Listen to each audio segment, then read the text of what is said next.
Намираме се в парка Кьошковете в Шумен. Тук на тази пътека не се ли, че по нея да са минавали много хора, защото е доста затрупана.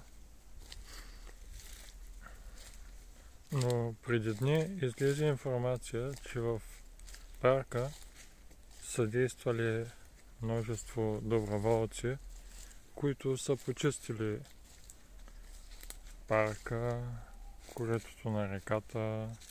Там има корито на река, ако не виждате. Почиствали са. Много хубаво е почистено. Ето пътеката са почистили от това голямо дърво. Почистили са. Така прескачаме, за да е по-автентично. Оставили са го. Нали? Ето, почистили са коритото на реката. Много е чисто. Така, клончета. И вече приближаваме към цивилизацията. Така да се каже, ето тук пак е почистено едно дърво.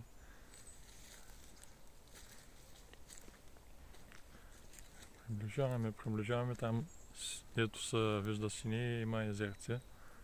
Там някакво птиченце на клончето.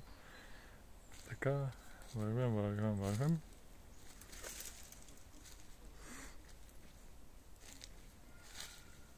Хубаво.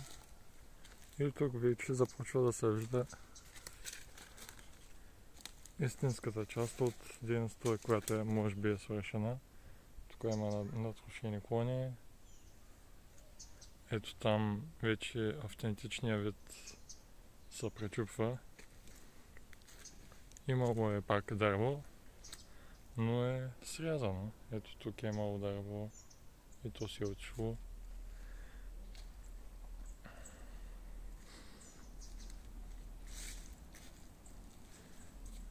Така, тук вече където хората виждат, могат да видят, е малко по-чисто. Не съвсем. Нали? Ето така е скрито едно кошче зад други две, които не съвсем, почистено е. Тук има едни решетки, които да спрат клони, ако има наноси. Долу-горе изглежда чисто. Само долу-горе. И тук така доброволците са изчистили. Тук има мостче имаме. И след мостчето също доброволците са изчистили. Хубаво са изчистили доброволците, да се живеете. И така. Парка е хубав. Ето, кошчето вече не се вижда.